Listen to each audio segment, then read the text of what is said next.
أعوذ بالله السميع العليم من الشيطان اللعين الرجيم. بفضل الله بسم الله الرحمن الرحيم. الحمد لله رب العالمين، وصلى الله على سيدنا محمد وعلى آله الطيبين الطاهرين، ورضي الله تعالى عن صحابته البررة المتقين من الأنصار والمهاجرين ومن تبعهم بإحسان إلى يوم الدين. أما بعد، فالسلام عليكم warahmatullahi wabarakatuh. Ikhwani fillah, baada ya raddi ambayo kwamba tuloifanya katika siku ya jana kwa Muharram Mziwanda, baada ya kumkosea heshima na adabu na kumkashifu mke wa Mtume Muhammad sallallahu alayhi wa alihi wasallam, as-Sayyida Khadija ummul mu'minina radhiyallahu ta'ala anha wa ardhaha wa alayha salam. Taban, alhamdulillah, tumepata simu nyingi na jumbe nyingi kutoka kwa ikhwa wingi ndani ya nchi na nje ya nchi ambao kwamba wamepongeza jambo kama lile la kutetea irdhi ya Mtume Muhammad sallallahu alayhi wa alihi wasallam na kutetea heshima ya mke wa Mtume Muhammad sallallahu alayhi wa alihi wasallam.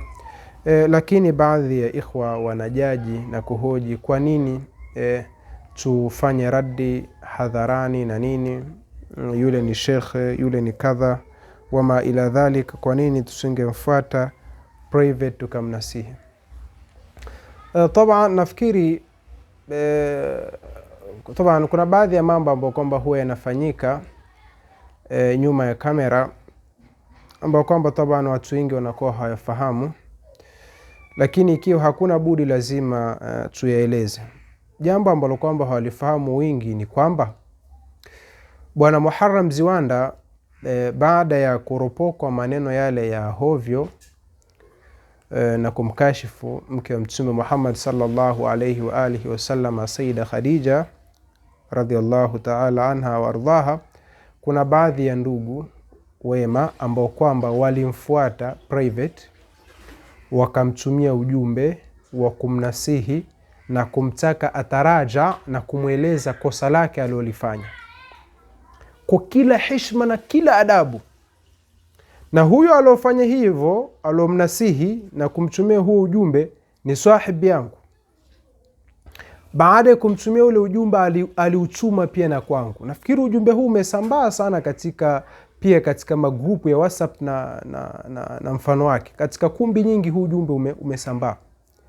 Baada ya Bwana Muharram kunasihiwa private, kisha baada yake tabani ile ujumbe ulichumwa katika magrupu. Alichokifanya Bwana Muharram Mziwanda, badala ya kutaraja na kutaadhar, alichokifanya ni kuonyesha kiburi na jeuri na kuonyesha kwamba hayuko tayari kutaraja kutokamana na lile kosa ambalo kwamba alilofanya. Kwa hivyo alichokifanya Muharram Mziwanda, aliendelea kuonyesha jeuri na dhamira yake ya kwamba lile neno alilolitumia dhidi ya mke Mtume Muhammad sallallahu alaihi wasallam hayupo tayari kuomba radhi, wala hayupo tayari kutanazal kutoka katika neno lake pendwa lile. Maana neno lake pendwa lile alitetea kwa kila nguvu. Akarekodi kiji audio fulani hivi ambacho kwamba nafikiri kina dakika 4 au 5 ambacho kwamba pia kimetembea sana katika mitandao ya kijamii. Na baada ya kukirekodi kile kiaudio, yule ndugu ambaye kwamba alomnasihi sahibi yangu taban akanitumia kile kiaudio ambacho kwamba Muharram Mziwanda anatetea ndani yake lile neno la kihuni mshangazi ambalo kwamba alimkashifu kwalo mke wa Mtume Muhammad sallallahu alaihi wasallam. Akawa akilitetea neno lake pendwa hilo katika hicho kiaudio. Sasa katika kile kiaudio akajaribu kuleta vijishubuha hewa na vijidalili hewa ambavyo kwamba rubama kwa wasiokuwa wasomi wanaweza kughilibika navyo, wanaweza kughurika navyo hivyo vijishubha hewa. Tukaona hakuna budi lazima hivyo vijishubha hewa pia lazima tuje tuvivunje kielimu na kiufundi na kimaarifa kabisa. Maana huyu bwana ni mtu ambaye kwamba onyesha ni mtu ana kibri sana na ni mtu ana gogi sana. Ni mtu ambaye kwamba hataki kukubali makosa. Sasa nafikiri tuende naye namna hiyo. Sasa katika hicho kiaudio toban, tusipoteze muda, hakuna maneno ya msingi sana ambayo kwamba alikuwa amezungumza, bali ni balbala tu nyingi kama ilivyokuwa ada yake, lakini akatumia qaida fiqhia katika kutetea neno lake. Qaida yenyewe inasema al-aslu fil kalami al-haqiqa. Asli katika maneno ni ule uhalisia wale neno. Yani asili katika maneno ni kufasiriwa neno katika ule uhalisia wake. Sasa tunamuongezea pia kaida nyingine, kanuni nyingine ya kifiqhi, aiweke pia katika kamusi ya kichwa chake. Kaida nyingine nayo inasema al-aslu baqa'u ma kana ala ma kana. Asli ni kubakia kitu vile vile kilivyokuwa. Ongeza hiyo Muharram Ziwanda katika kamusi ya kichwa chako. Al-aslu fil kalami al-haqiqa. Al-aslu baqa'u ma kana ala ma kana. Sasa kaida hii ndio ambayo kwamba alokuwa ameitumia katika kutetea ile neno la hovyo la kihuni mshangazi ambalo kwamba alimkashifu kwalo Sayyida Khadija. Sasa tunarudi katika asli ya neno mshangazi. Yani tunakuja sasa kuitabikisha hii kaida, kuifanyisha kazi. Kwa sababu hujja haipo katika kusema kaida au kuzichukua hizi kanuni na kuziingiza katika pahali ambapo kwamba sipo. Maana hii kanuni ameingiza sehemu ambayo kwamba sio, kwa ajili ya kutetea uhuni wake toban. Maana nikitupendwa sana kwake ionesha. Sasa lazima tumuingize darasani, lazima tumfundishe kama hajafundishwa huko kwao aliposoma. Lazima tumfundishe kwamba kaida hiyo ulipoingiza sipo. Tunakuja katika asli ya neno mshangazi. Kwanza neno hilo waloliweka si waungwana, si neno rasmi, si neno la kistaarabu. Waloliweka si wastaarabu wala si waungwana, limewekwa na wahuni. Ni ipi maana ya asili ambayo kwamba imewekwa kwa neno mshangazi kutoka kwa hawa wahuni ambao kwamba walolizua hilo neno? Maana yake ya asili ni kama ambavyo kwamba kila mtu mwenye akili sawasawa na kila mtu ambaye kwamba akijua Kiswahili sawasawa, akisikia neno hilo, maana hiyo humjilia mwanzo kabisa katika kichwa. Maana hiyo ni ipi? Maana hiyo ni kwamba mshangazi ni mwanamke ambaye kwamba umri wake umepea, ana uwezo, anamchukua kijana ambaye kwamba yuko chini ya umri wake, anakuja kufanya naye ufuska na wala hayuko tayari kufunga naye ndoa. Wanawake hao huitwa mishangazi, au kwa jina lingine rahisi zaidi ni mishangingi.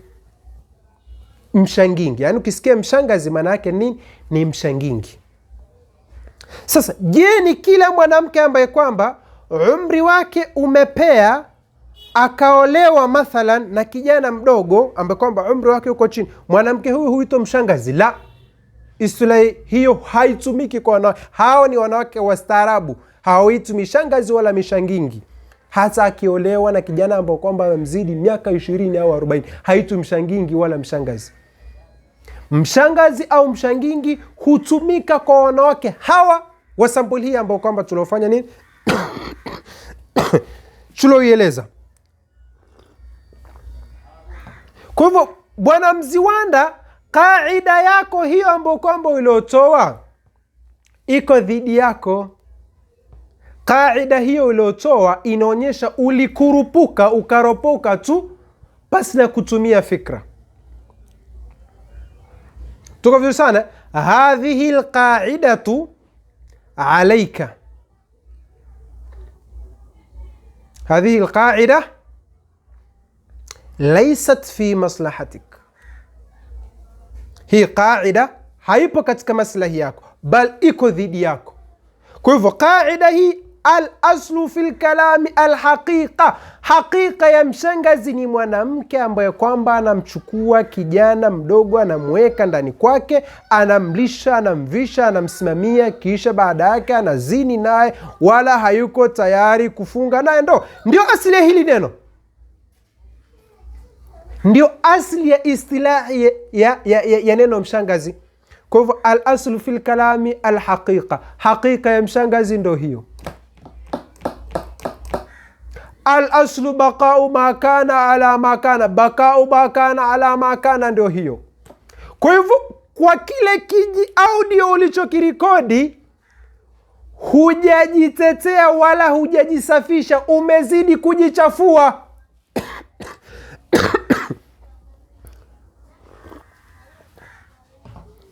Yani mwanzo ulipolitumia hilo neno mshangazi, ulikuwa umejipaka matope. Ulipokirekodi kile kiji audio, ukaja kujisafisha kwa kinyesi, ulikuwa umejipaka matope.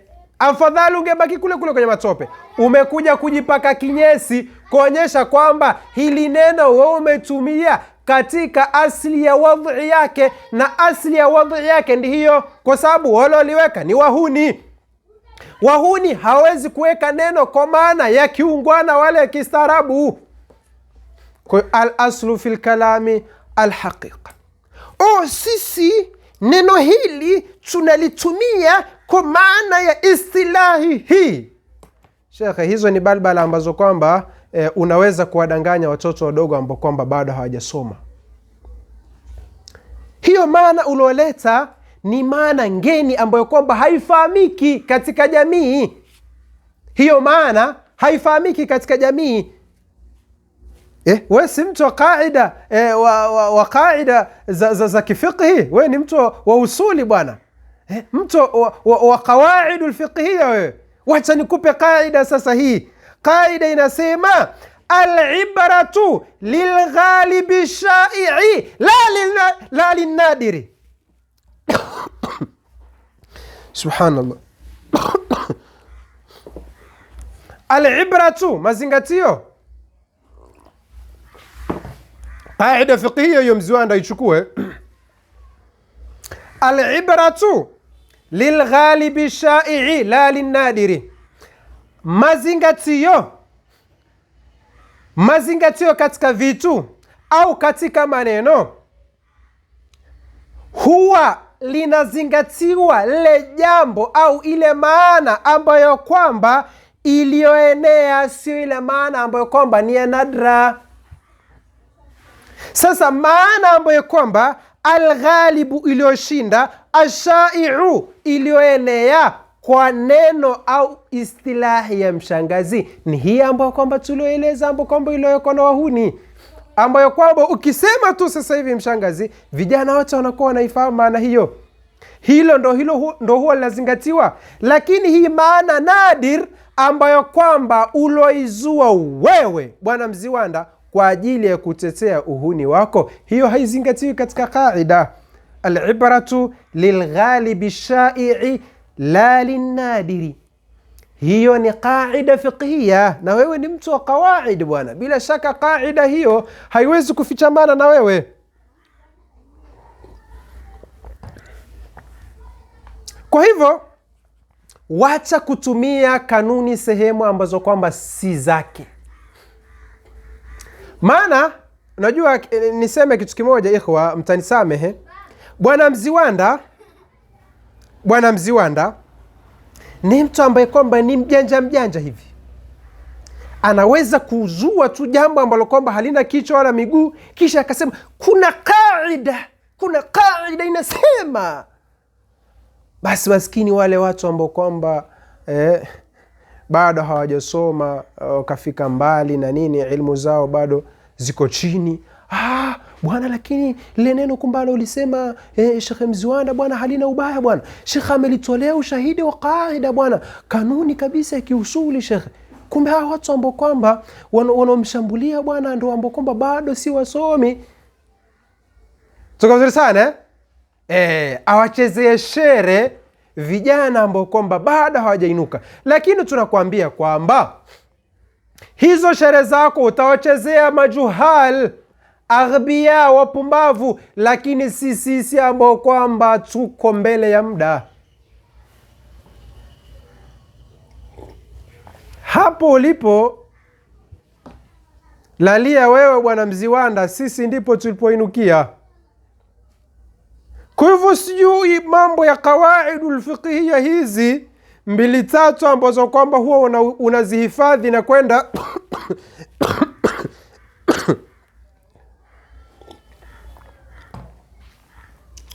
hizi ambazo kwamba huwa unazihifadhi na kwenda kuziaridh katika mahafali na maulidi ambao kwamba taban tunajua sisi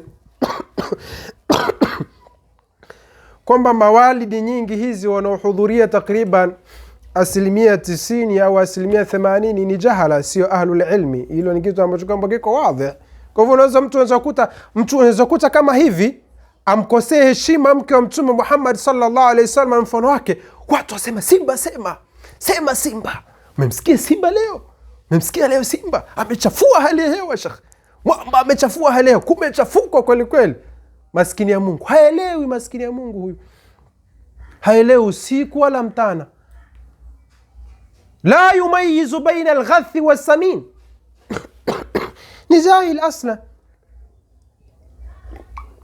Akosewa heshima mke wa Mtume ashangilia. Kitoka hapo umesikia mwamba leo. Ndio aghlabu, ni machao wa maskini ya Mungu. Asif kutumia neno hili, lakini sina budi. Ndio ambao kwamba wingi ambao kwamba wanahudhuria katika hizi hadhara. Kwa hivyo mambo kama haya inakuwa kuyafahamu wao ni ngumu, lakini sisi huwezi kutuchezea shere Mziwanda. Maana hakuna ambacho kama ukinenacho ambacho kwamba yakhfa alaina shekhe. Maana kama mambo ya kawaidul fiqhiyya hii salala. Mambo tumesoma tuko bado tuko sijui mutawasito huko na thanawi. Hata baada hatujafika katika marhala hii ya ad-dirasatul al-ulya, ad-dirasatul jam'iyya, bado tulikuwa hatujafika. Tuko bado chini huko thanawi na nini huko. Thanawi na mutawasito tumesoma hayo. Tumesoma bado tuko marhala za chini. Tumesoma hizi qawaid. Hii kitabu al-wajiz fi sharh al-qawaid al-fiqhiyya fi shari'ah al-islamiyya ya Dr. Abdul Karim Zaidani. Nani asimfahamu Abdul Karim Zaidani katika talabatul ilm? Sisemi talabatul ilm ambao kwamba tupo katika marhala hii ya aljamia wa dirasatul ulya kwa jina lingine. La, talabatul ilm ambao kwamba uko chini huko thanawi na mutawasit huko chini. Wafahamu haya. Labda talabatul ilm ambao kwamba ni aghbia ambao kwamba hawajitambui, ndio ambao kwamba labda rubama tastahwidha alaihim. Ama sisi la, huwezi kutuchezea shere. Kwa hivyo kuja sijui al-aslu fil kalami al-haqiqa. Tusome nini shekhe? Tusome nini shekhe? Umekosea basi umekosea tu. Baada ya kukivunja kishubha hicho, tunarudi kusema neno hilo ni ovu. Neno hilo ni baya. Huwezi kulitumia kwa mtu wa kawaida. Seuze mke wa Mtume.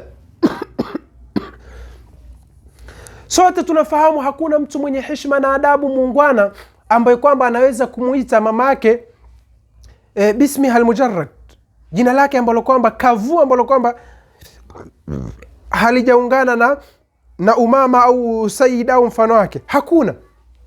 Huwezi mathalan mamako aitwa Maryam au Halima au Asia, huwezi kusema Asia au Maryam. La. Katika jamii zetu za kiungwana utasema la, huyu kijana hana adabu, hana mafunzo. Kumuita jina lake la asili ambalo kwamba anaitwa na wazazi wake ni utovu wa nidhamu. Je, kumuita jina hilo la kihuni mshangazi?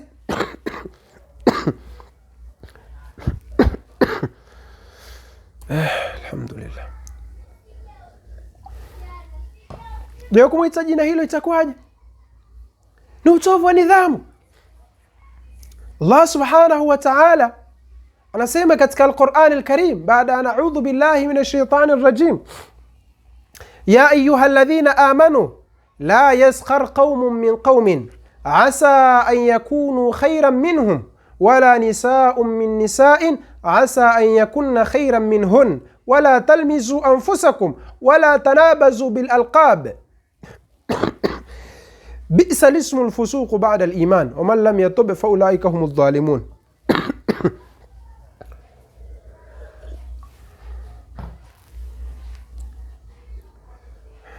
Taban kama nilivyoeleza kwamba afya yangu si nzuri, najikaza tu mimbabil bayan, kwa sababu sisi zote tufahamu kwamba as-sakitu anil haqqi shaytanun akhras, nyamazia haki ni shaytani bubu.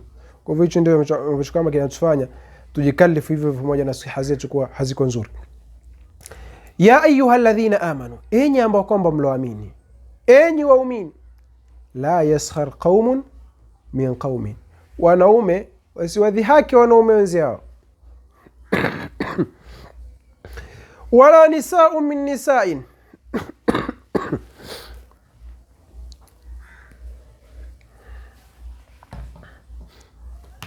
saidieni maji jamani,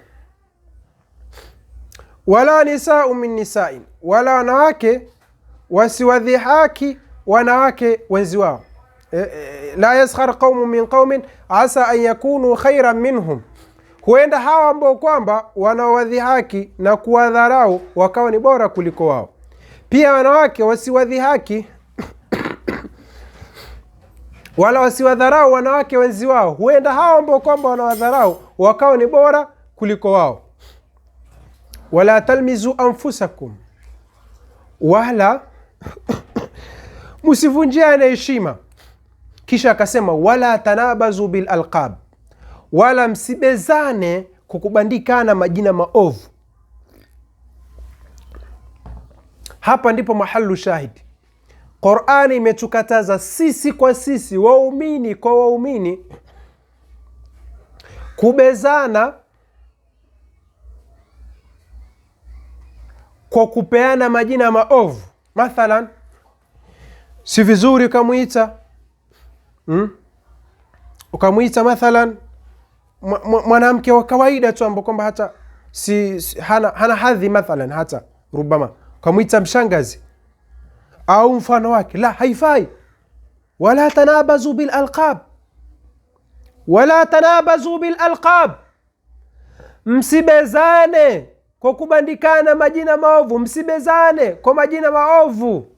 Kama hivyo utasikia mtu amwita huyu khurafi, huyu kadha, haifai. Qur'ani imekataza. Simwita mzako khurafi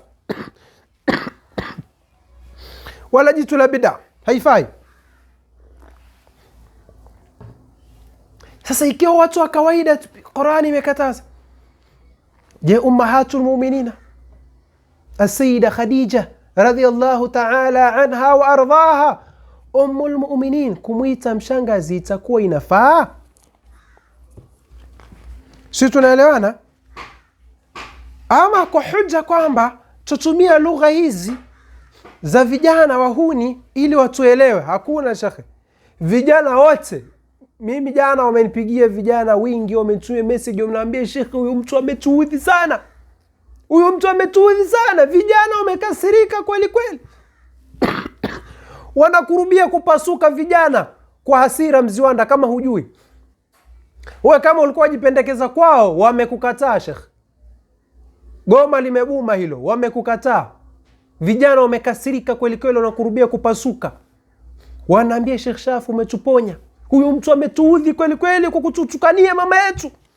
Sasa vijana gani ambao kwamba ulikuwa unawakilisha wewe? Vijana wamekukataa. Labda useme tu kwamba ulikuwa unawakilisha wahuni wenzako, ama vijana hapana. Sasa kwa mrengo huo kwamba jamaa tusema tutumia lugha hizi za kihuni ili vijana watuelewe, basi tutavuka zaidi ya hapo.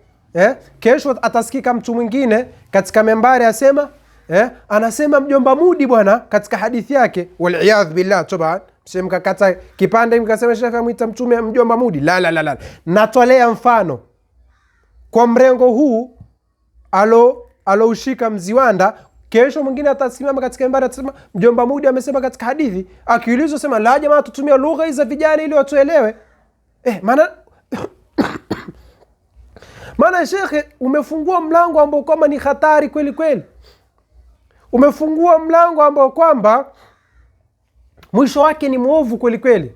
Umefungua mlango ambao kwamba kuja kufunga itakuwa ni ngumu kweli kweli. Kwa hivyo Mziwanda, wewe kubali tu ama kujifanya kuendelea na majeuri yako haya na majikiburi. Maana wewe kawaida yako umejiweka kwamba wewe fauqa naqd. Uko juu kukosolewa, kwamba ufai kukosolewa. Wewe unajifanya ufai kukosolewa. Malik rahimahullahu ta'ala, imamu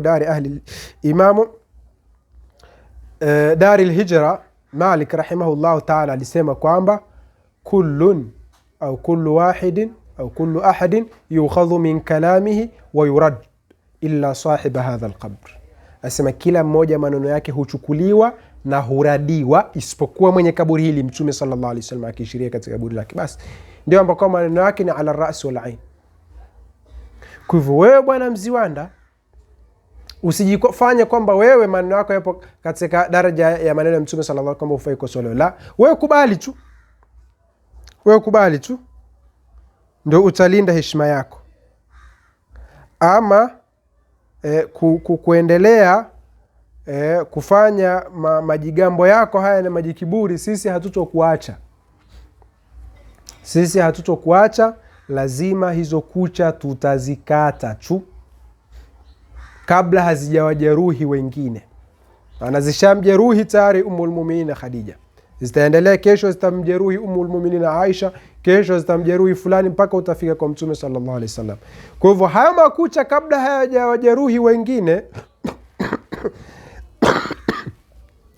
lazima tuyakate. Na haya jamaa ndio madhara, kama tulivyosema katika kikao kilichopita, cha watu kuto kusoma ilmu al-akhlaq, watu kuto kusoma tazkia. Embu Mziwanda, nakupa nasahi lillahi kabisa, nenda kachukua kitabu Tadhkiratu Sami'i wal Mutakallimi cha al-Imam al-Faqih al-Qadhi al-Shafi'i al-Imam Ibn Jamaa, gogo hilo la Kishafi. Soma kitabu hiki Tadhkiratu Sami'i wal Mutakallim fi adabi al-alim wal mutaallim, uone maneno ambayo kwamba aloeleza, ambayo kwamba mwanafunzi afaa kuyatumia kwa shekhe wake na ambayo kwamba hafai. Mwanafunzi kwa shekhe wake ambayo kwamba yeye huyo shekhe wake na Sayyida Khadija radhiallahu ta'ala anha warḍaha ni baina al-mashriq wal maghrib, lakini angalia maneno ambayo kwamba tuloambiwa haya la ni utovu wa nidhamu, haya ni utovu wa nidhamu. Soma Tadhkiratu Sami' wal Mutakallim, soma muqaddima wa adabu al-alim wal mutaallim katika al-majmu' sharh al-muhadhabi cha al-Imam an-Nawawi. Kuna muqaddima mzuri kabisa ambao kwamba ameweka pale wa adabu ya alim na mutaallim. Soma kalimati zile. Huu ndo mrengo wetu sisi watu wa tasawuf, sisi watu wa tazkia. Sasa maneno haya kihuni umeyapata wapi? Na hii ndio hatari hawa watu ambao kwamba wanaotoka huko katika upande wa pili huo mawahabi, wakija huku na msiwasomesha mkawapa ushehe tu kama mlivyompa ushehe huyu bwana Mziwanda. Hii ndio hatari.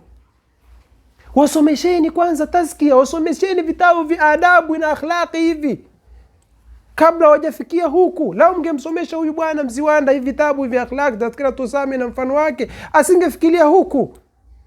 Lakini hao kwa sababu wahabi wao hawana miko ya membari, ndio kama unavyomuona mwenye zungumza kushoto na kulia, Khadija ni fulani si fulani, neno ambalo kama tabari mimi hata nikilisema wallahi astaghfirullah, nilisema tu kwa sababu katika mimbabil bayan, lakini nje hapo siwezi kulitamka Khadija. Yani alitamka Khadija utafikiri kama mdogo wake wa 10 vile, au mjukuu wake au mtoto wake. Khadija ni fulani au sio fulani, aongea kabisa mwenyewe kwa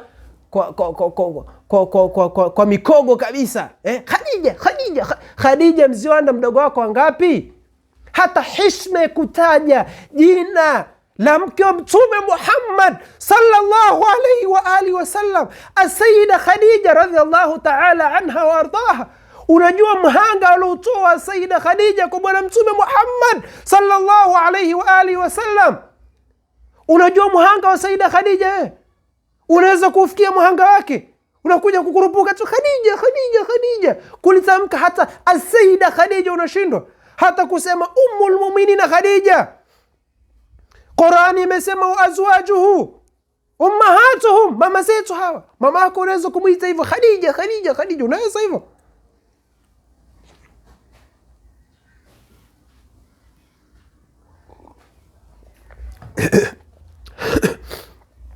Musituneneshe, musituneneshe, musitusemeshe, musitutake tuseme. Tumenyamaza muda mrefu, hatutaki kusema. Tuna mambo muhimu ambayo tunafanya yenye maslahi makubwa na umma, hatutaki kusema. Lakini kwa namna hii, kwa mtindo huu, mkituchokoza tutasema, na tukiamua kusema hapakaliki, maana twaweza kusema na twajua kanuni za kusema.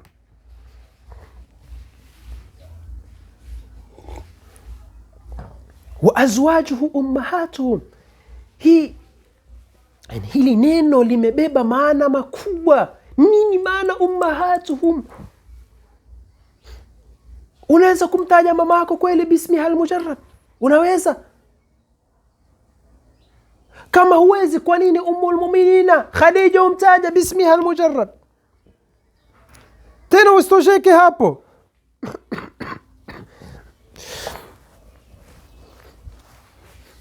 Usitosheke hapo, umeongezea na makashfa hayo. Ikhwani, walilkalami baqiya, bado tutaendelea kufahamishana, bado tutaendelea kujuzana, bado tutaendelea kuzinduana mpaka haya mambo yawe wazi, mpaka hakika na uhalisia wa hawa watu ambao kwamba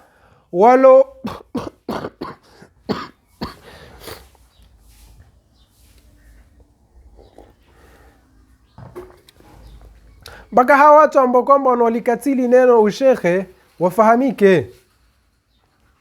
Lazima wafahamike shekhe, bayani ni wajib shekhe. Maana hawa watu wameghurika nao kwa muda mrefu sana, lakini Allah subhanahu wa ta'ala sasa umefika muda anataka kuwaweka wazi. Umefika muda sasa Mwenyezi Mungu anaweka wazi. Ndio namna hii sasa. Mwenyezi Mungu subhanahu wa ta'ala atujalie min alladhina yastami'una alqawla fayattabi'una ahsana.